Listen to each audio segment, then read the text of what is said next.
हमारे यहां पर एक प्रसंग बुजुर्ग माताएं बहुत पहले से कहती आई हैं, शायद यहाँ पे भी जितनी बुजुर्ग माताएं बैठी होंगी वो जानती होंगी। 9 महीने में नारी के गर्भ में जब 9 महीने बच्चा रहता है तो कोई एक महीना ऐसा होता है जिस महीने में बुजुर्ग माताएं कहती है कि नदी नाले मत नहाना। बोलो सही है कि गलत है? अरे जम के बोलो जी सही है। एक महीना ऐसा होता है, वो 7वां हो कि 6ठा हो कि 8वां हो, जो आपके स्मरण में होगा। कई माताएं कहती हैं और बुजुर्ग माताएं कहती हैं तो बहुओं को लगता है ऐसा कोई होता है, ये तो ढोंग प्रपंच है, ये तो ढकोसला होगा, ये तो ढोंग होगा। पर उसका प्रसंग कई बहुओं ने माताओं से कहा होगा ऐसा कोई होता है क्या कि मैं मायके नहीं जाऊं और ये वाले महीना, एक महीना 9 महीने में एक महीना मेरी माताओं के गर्भ के समय का ऐसा होता है कि जिस महीने में बुजुर्ग माताएं कह देती है कि इस महीने में तुम नदी नाले मत लांगो, अपने घर में रहो, स्वस्थ रहो, ना कहीं जाना ना कहीं आना। डॉक्टर को दिखाने जाना हो तो चले जाओ, मना नहीं, पर नदी नाले लांग कर मत जाना, इधर हो तो चले जाओ। बुजुर्ग माताएं कहती हैं। अब इन बुजुर्ग माताओं को किसने बताया ये कि नदी नाले मत नांगना? वो प्रसंग ये शिव महापुराण की तर्पण, जो शिव पुराण की कथा आप सुन रहे हो, वो प्रसंग यहाँ मिलता है कि स्वधा तप कर रही है और उसके तप करते समय वो अपने बच्चों को जन्म देने वाली है और उस समय पर यमराज की धर्म पत्नी धुमोरना समझाने के लिए आती है। 1 महीना लगता है धुमोरना को स्वधा को समझाने के लिए। इसलिए हमारे यहाँ पर बुजुर्ग माताएं कहती है कि इस महीने में तो नदी नाले मत नांगना, क्योंकि यम की पत्नी आई है। जब गर्भस्थ बच्चा रहता है, जब गर्भ में संतान रहती है, गर्भ में जब औलाद रहती है, गर्भ में जब संतान रहती है, तो नारी के 9 महीने में से 1 महीना ऐसा निकलता है बच्चा पूरी तरह से स्वस्थ होगा, धड़कन भी होगी, सब कुछ होगा, तुम भी अच्छे रहोगे। पर 9 महीने में 1 महीना कष्ट का तो जाता ही है, ये निश्चित है। क्यों? क्योंकि उस समय पर स्वधा के पास में धुमोरना यमराज की पत्नी आकर बैठी थी, जिस समय पर स्वधा अपने बच्चों को प्रकट कर रही थी, तब उस समय पर धुमोरना आकर विराजमान हो गई, यमराज की पत्नी आकर विराजमान। अब नई नई बहुएं तो इस बात पर विश्वास नहीं करती हैं, पर मुझे आश्चर्य इस बात का होता है कि बुजुर्ग माताएं कितनी विद्वान होगी पुराने समय की कि उनको शिव महापुराण की ये संवाद धुमोरना का यमराज की पत्नी का किसने सुना होगा। और ये बुजुर्ग माताओं को भी मालूम, इनकी सास ने और उनकी भी सास ने और उनकी भी सास ने, मतलब सनातन हिंदू धर्म कितना पुराना सनातन धर्म है, जरा विचार करिए कि वो आज तक चले आया। अब उसको लोग ढोंग के ले, ढकोसला के ले, चाहे कुछ के ले। अब ये तो अब यहाँ बैठकर आप लोगों को कुछ शिव पुराण के, कुछ स्कंद पुराण के, कुछ पद्म पुराण के, कुछ अग्नि पुराण के, कुछ नर्मदा पुराण के कुछ उपाय यहाँ से बता दिए जाते हैं। अब उसमें लोग हमें टोटका वाला महाराज कहें, चाहे जो महाराज के, उनकी मर्जी। आग लगे बस्ती में, सियोर वाला रहे मस्ती, अपने को क्या करना उसमें, वो जो बोले बोलता रहे। जिसलिए सूरदास वो भजन से इलाज करता है, मात्र भजन गाता है और लोगों का इलाज हो जाता है। कथा भी कई चीजों का इलाज करती है, वो भजन से इलाज कर देता है। सूरदास को बुलाया गया, आंख के अंधे सूरदास राजभवन में आए। अकबर बीमार पड़ा है। सूरदास जी ने पूछा बीरबल से, बताओ हुआ क्या था? कि कुछ नहीं, एक कन्या को छू लिया था, छूने के कारण यह हाल हो गए। सूरदास कहता है इलाज बाद में करूंगा, पहले कन्या को मैं भी छूंगा।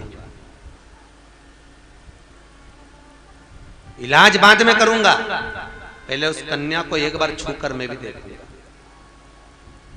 बीरबल कहते हैं अब तो वो कन्या जहां से निकलती है पूरी रास्ता साफ हो जाती है, क्योंकि अकबर की ये स्थिति है तो सामने वाला व्यक्ति अगर भूल से भी छू लेगा तो उसकी दशा क्या हो। वो कन्या अब जहां से निकलती वहां रास्ता साफ, नहीं, उस कन्या के चरण छूंगा, एक बार उसको छू कर देखूंगा तब इलाज करूंगा।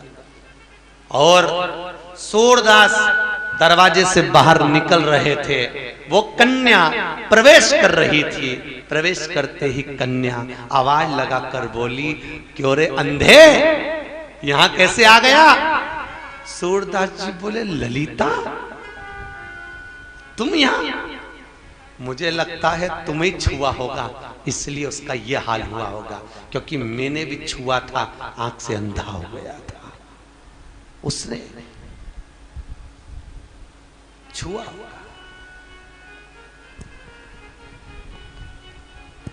अकबर के पास में जाकर सूरदास जी ने एक ही बात कही, अब इसका एक ही हल है, क्या? बस राधा और कृष्ण का भजन करो, ब्रज 84 कोस की यात्रा करो, दर्शन करो, यमुना जी का स्मरण करो, शरीर ठीक हो जाएगा। क्योंकि ललिता का छुआ हुआ है और ये भगवत भजन में इतनी डूबी रहती है। कोई संत, कोई साधु, कोई सन्यासी, कोई तपस्वी, कोई साधक, कोई उपासक, कोई भक्त भगवान की भक्ति में अगर डूबा हुआ है, उसको अपशब्द भी हम कहें तो वो ठीक नहीं। ललिता जी सूरदास जी से कहती हैं, सूरदास तुम यहाँ? सूरदास जी कहते हैं, ललिता जी आपके श्राप से मैं अंधा बना हूँ, पृथ्वी पर आया हूँ, पर कोई बात नहीं, मैंने कहा था मेरे उद्धार के लिए आपको आना होगा। ललिता जी कहती हैं, सूरदास तुम्हारे हृदय चित्त में भगवत भक्ति का प्रतिबिंब विराजमान होगा, मैं स्वयं तुम्हें भीतर के नेत्र प्रदान करती हूँ, जिन नेत्रों से तुम ठाकुर का दर्शन करोगे। भीतर से नयन प्रदान करती हूं जिससे तुम ठाकुर का दर्शन करोगे। सूरदास को केवल भजन गाते थे, पर नेत्र ललिता जी ने प्रदान कर दिए, नेत्र ललिता जी ने दिए हैं सूरदास को भगवान के देखने के। कोई भक्त ही होता है जो भगवान तक लेकर जाता है। हरडिया जी ने आपको फोन लगा कर बोला होगा, चलो तुम हमारी भांजी हो, तुम हमारे काका हो, तुम हमारी काकी हो, तुम ऐसा हो, तुम ऐसा हो, चलो। कोई भक्त ही होगा जो भगवान के मत यहाँ तक भगवान तक लेकर आया होगा, कोई दूसरा नहीं।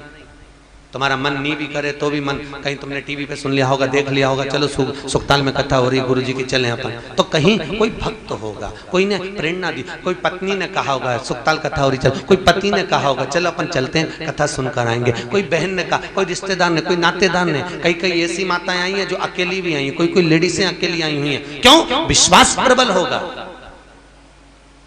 भक्ति का प्रतिबिंब प्रबल होगा, कहीं भाव ललिता जी ने दे दिया। सोमवार के दिन तो मेरे मंदिर के दरवाजे पर चौखट पर बैठ जाना, और दूसरा प्रतिदिन शाम के समय पर तो बेलपत्री के पेड़ के नीचे बैठ जाना। भगवान आकर बैठ जाता है, सेवा करने आए, जो शंकर जी के मंदिर में सोमवार को जल चढ़ाने आए, उसका जो पात्र साधारण कद्दू की सब्जी में भी, काशी फल की सब्जी में भी स्वाद आ जाता है। पीछे तू जाना और उसके घर में लक्ष्मी का भंडार, स्वाद एक अलग रहेगा। पर तीर्थ में कथा में जो साधारण सी दाल भी के वृक्ष के नीचे तो विराजमान हो जा, उस बेलपत्र के वृक्ष के नीचे जो कुंवारी लगाए, सेवा करे, चाकरी करे, एक बेटी को जैसे बड़ा करते हैं वैसे बेलपत्री के वृक्ष को जो बड़ा करे, बेलपत्री के वृक्ष का पालन करे, पोषण करे। सूरदास जी ने ललिता जी से विनती करी, आप मेरे नयन दृष्टि प्रदान करिए, घर में समृद्धि बढ़ती जाए। उसी समय हाथ में जल लेकर उसी चौखट पर मकान नहीं, सूरदास जी के सम्मुख में ही जल छोड़कर भस्म हो जाती हैं। मैं तुम्हारे लिए आई थी, केवल नयन तुम्हें देने। दुख का जीवन चल रहा हो, बहुत कष्ट का, नयन तुम्हें, बहुत अपना खुद का कोई मकान नहीं, मान लो प्लाट है, ये नयन नहीं रहा, या कोई प्रॉपर्टी अपनी नहीं बन रही, तो किसी भक्त के माध्यम से तुम्हारे हृदय चित्त में आकर बैठ जाए तो जीवन की सफलता होगी। उद्धव भी गलती करा था, इसलिए नयन चले गए थे। वसुदेव जी ने गलती करी, इसलिए उनके पुत्र मरे। गांधारी ने एक गलती करी थी, जो एक राजा की कन्या थी बड़ी सुंदर, और उस नगर में एक हाकिम आ गया, एक वेद आ गया, और हाकिम वेद ने आकर कहा, राजकुमारी जी वृक्ष को अगर बुढ़ापे तक सुंदर बना रहना है तो मेरे पास में एक औषधि है, उस औषधि को शरीर पे लगा लो, नहा लो, सुंदर बन जाओगी, जिंदगी भर बूढ़ी नहीं दिखोगी। जल देना प्रारंभ। राजकुमारी बोली बताओ कौन सी औषधि है, पर उसको बनाने के लिए हिंसा हो।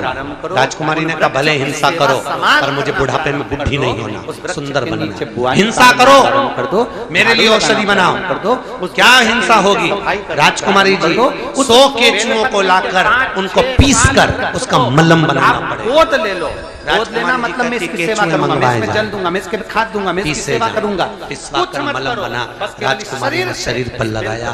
समय बीता, जब राजकुमारी मरी गांधारी बनी। 6 महीना इंतजार करना और वो गांधारी सेवा करना जिसने 100 केचुओं को मरवाया था, वो 100 केचुए उसी के गर्भ से जन्म लेकर उसके सामने मरे। वो 100 केचुए एक बेलपत्र का वृक्ष जिसके नीचे माता लक्ष्मी विराजमान होती है, एक बेलपत्र के वृक्ष के नीचे तुम कथा सुन रहे हो, यजमान बने हो, दुनिया के लोग कहते हैं लक्ष्मी जी का भोजन दिन कौन सा भंडारा है? करा रहे हो, बोलो जो जम के जल्दी। पुण्य कर रहे हो, दान कर रहे हो, सत्कर्म कर रहे करवा। हो, नाम जाप के कर लोग रहे कहते हैं हो, लक्ष्मी जी का कथा दिन सुन कौन रहे सा हो, है? पर माता लक्ष्मी से पूछा जाए कि इसमें तुम्हारी कहीं माता तुम्हारा ख्याति देवी पुण्य भी नारायण भगवान के साथ तुम्हारी शादी नहीं कर रही थी, शंकर को लक्ष्मी दे पूर्व रही थी। समय में तब तुमने तुमने भगवान जो दान, शंकर से विनती धर्म, करी, पुण्य, बोले बाबा सत्कर्म मैं करा नारायण होगा, से प्रेम तो करती हूँ, तुम्हें भगवान आज नारायण से मिल मेरा विवाह हो। तो माता ख्याति देवी से शंकर भगवान ने विनय कर कर कहा कि लक्ष्मी जी का विवाह नारायण के साथ कर दिया जाए। भगवान नारायण के साथ जब लक्ष्मी जी का विवाह हो गया, प्राप्त हो रहा। हाथ जोड़कर बोलती हैं बाबा हम तो आपसे कहेंगे तीर्थ में कभी भी कथा हो, थोड़ा सा समय निकालकर बच्चों से कह दो कि अब हमारा मन घर में नहीं लगता, जब से सुखकाल होकर आए हैं तब से मन सुखकाल नहीं लक्ष्मी लगता। बस 2 चीजें कर दे। एक और सोमवार मुझे के उम्मीद दिन है तू मेरे अगर मंदिर के आपने दरवाजे पर चौखट एक पर बार बैठाना, अगर स्नेह और से दूसरा, सुखदेव बाबा के प्रतिदिन आश्रम में कथा शाम के सुन ली समय है, पर किसी बेलपत्री के तीर्थ पेड़ के में नीचे बैठ जाना। कथा का जो रसपान तेरी यदि माँ आपने के कर नीचे लिया, सेवा करने तो आए, यहाँ से जो जाने शंकर के जी बाद के मंदिर में इंदौर, सोमवार को उज्जैन, जल जहाँ चढ़ाने जहाँ आए, से आप उसका आए हो, जो बिहार, पात्र उत्तर जल प्रदेश चढ़ाकर जब आदि घर लेकर जाए, हरियाणा, पंजाब, उसके जहाँ पीछे से आए पीछे हो, पात्र के हाँ, पीछे तुम्हारा पीछे तू जाना और उसके घर में लक्ष्मी का भंडार बरकरार है। चित्त नहीं लक्ष्मी बेलपत्र के वृक्ष के नीचे तू विराजमान हो जा। हमसे लोग उस कहते हैं बेलपत्र महाराज जी आप वृक्ष कथा के नीचे बीच जो में बुआरी भजन लगाए, गाया करो, सेवा भजन करे, कम चाकरी गाते करे। हो, एक बेटी हम को नाच जैसे नहीं बड़ा पाते। करते हैं, वैसे हमारा बेलपत्र के निवेदन है वृक्ष को जो कथा बड़ा करे, नाचने के लिए नहीं बेलपत्री करा। के वृक्ष का जो पालन करे, पोषण करे, उसकी संभाल करे, उस श्रवण करिए। वृक्ष को जैसे जैसे वो उन्नति करे, पाँव से नाचो, वो अपनी जगह शाम को रख देंगे कार्यक्रम नाच बढ़ते जाए। भजन ये शंकर भगवान माता लक्ष्मी से पर कथा के समय पर भगवान कथा विष्णु माता लक्ष्मी सुनकर से चरण भले ना नाचे, पर तुम्हारा मन कथा तक पहुंचकर नाचने लगे तो समझ लो कथा का सार्थक मिल जाए। शंकर पर चढ़ी हुई भस्म, हजारों लाखों की भीड़ इकट्ठी कर लो, पूरी 3 घंटे की कथा में मालूम पड़े 2 घंटा नचावे में लगा जाए तो कथा का रसतत्व क्या हो। शंकर भगवान का जो शिवलिंग है, शिवलिंग के आसपास में जो जलाधारी है, यहाँ अगर भस्म ना मिले तो इस जलाधारी पर रसतत्व अपना क्या? हाथ स्पर्श कर कर अपने सार्थक तन क्या पर है? उसको लगा